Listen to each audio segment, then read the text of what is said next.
It's a split second to decide whether you're going to fight back or not. What would you do? Self-defense instructor Michael DePasquale says that any woman can protect herself using things that she carries with her all the time, like her hairbrush or her keys, and he's here today to show you how you can defend yourself. Please welcome him. The people are talking. Good to see you again. Good to see you, too. The last time you were here, we talked about self-defense for the physically disabled, right, and this time is for everybody with things that women carry in their purse. It's geared mostly toward the women, this program, only because, for the most part, on the street, the women are the most vulnerable. No doubt about that. But men can take these tips, too. Absolutely, absolutely. All right, let's show some of them. Sure. Now, first of all, we have Jo, who just happens to be Michael's mother. And this is for all ages, and I hate to, say this, but you're about 60, okay? Because a lot of people, once they get into those upper years, right. God, I'm trying to be very careful here, you feel more vulnerable, is that yes. right? So why did you want to take Michael's class other than he was your son? I've been watching his classes on women's self-defense and thought best to learn how to defend myself. It's good exercise, and it gives you confidence. Have you ever been attacked? No. But you're ready, aren't you? Yes. All right, would you show me? She's always ready. Yeah. All right, you show. And be careful. We play Kato at home, though. I grab her sometimes. She goes right after me. Kato, that's very good. Green, what was that? That was a Pink Panther. Pink Panther. All right, go ahead. She's a pocketbook grab. We're going to go for the...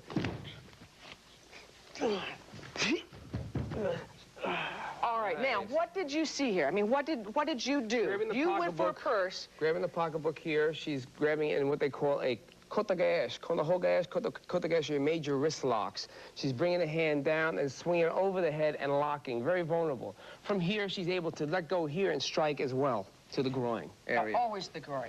Now, finger locks are very important, too, because if you lose the hand, you can use the thumb lock, which is very, very effective, because no matter who you are, no matter how strong you are, the joints in your fingers are very vulnerable. So when you grab the fingers, you snap them back, real painful. What if he doesn't let go of her purse? Because a lot of them hold on to that for dear life. For the most part, I always teach a strike first, and then go for the grab. Then get it away. Strike, and then she can grab. Okay. Okay? Right. She just went into the grab. She's very confident. So, all right, you have another one Moms are always confident, you know? Okay. This must be painful for you, Jo. Ready? Good. If you drop the hairbrush, just go into it. Important lesson here. Hang on to that hairbrush very tightly. Good. Ooh, nice. good. She's striking to the hand. She struck your hand. The vulnerable part of the hand is the top of the hand here. A lot of nerves that run through it. All you have to do is strike. Feel that? That would do it, yes. So And then up into your chin. And then to the throat. Do you recommend that women, when they walk alone, hang on to that, that you carry your hairbrush in your hand?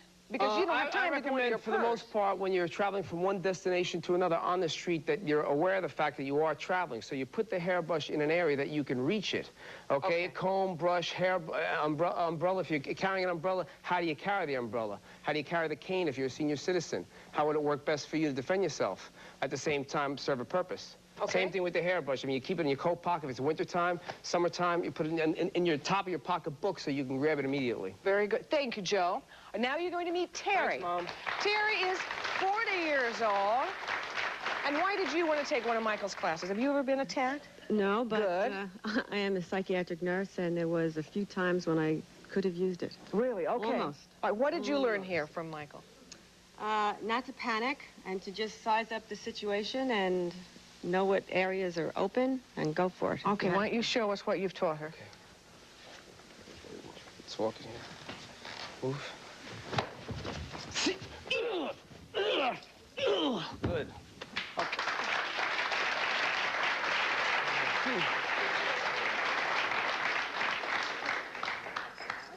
These are keys. Always, once again, most women have a habit of carrying their keys around with them. Right. Fiddling with them. Very, very Use those keys. Actually a good habit. When you're traveling from one destination to another again, or in a mall, walking from the mall to your car, real good to use the keys. Okay. Ooh, good. Very nice. I've heard recommended that when you walk, you keep the key like that. Never. It's not ever. People teach it this way. This is my opinion. Okay. Okay? Some people teach it differently. What happens, the keys tend to move around too much in your hand. Not only that, you can hurt yourself this way. Keys should always be held in the palm of your hand if you're going to use them, or like this. That would be a good weapon, This way. You can swing the keys. All right. You don't need to carry one key at a time. It's ridiculous. Very good. Thank you, Terry. All right. Come on up. And this is Nancy. Nancy's the young one. She's 20. And why did you want to take Michael's classes? Well, initially I was just interested in the sport aspect of it, but the self-defense aspect that's a natural byproduct has given me a lot of self-confidence and made me aware of how situations occur and how to avoid them. Okay. Can you show us what you learned? Sure. Okay. Okay. Michael looks frightened about this. See that?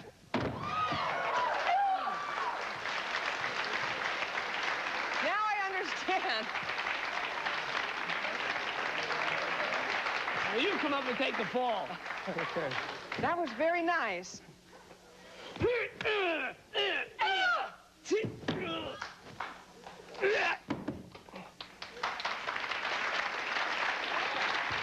Now, I don't want to put you through this again. One more? All right. And then I want you to tell us what you're doing.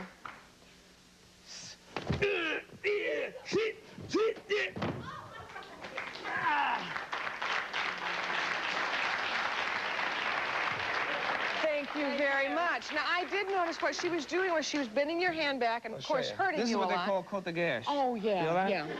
This is what they call a gaccoon. Yes. Very light. Absolutely. Very light. This is what they call a conahogash. Oh, dear. And this is what they call a shaboy. It would work, folks. Yeah. So you're always working. When I teach the ladies to work against the natural action of the bone joint. If you're striking, you strike in the back of the elbow. If you're using a wrist lock, always work it so the radial and ulnar bone line up, and you can break them. If I did this, I would break your arm in 7 different places. 7.